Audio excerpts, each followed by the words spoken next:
Түнгі 10-да жиналып үйімізден бассейнге шықтық. Ең бірінші қызымызды мороженойларын алып беріп, ата-апасының үйіне апардық. Одан кейін барлық құрдастармен жиналып, таңғы 5-ке дейін жұмыс жасайтын бассейнге келдік. Түнде келгеннің бір плюсы су өте жылы болады. Баллондарды негізі балаларға үрлеп жатқанбыз. На самом деле өзіміз шомылдық баллондармен, потому что суда жүзе алмаймыз.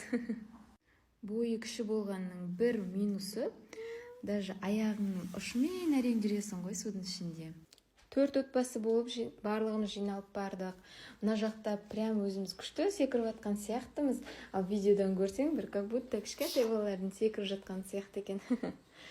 Сонымен қуырдағымызды, пиццамызды жеп, әңгіме айтып, түнгі 2-ден аса қайттық қой.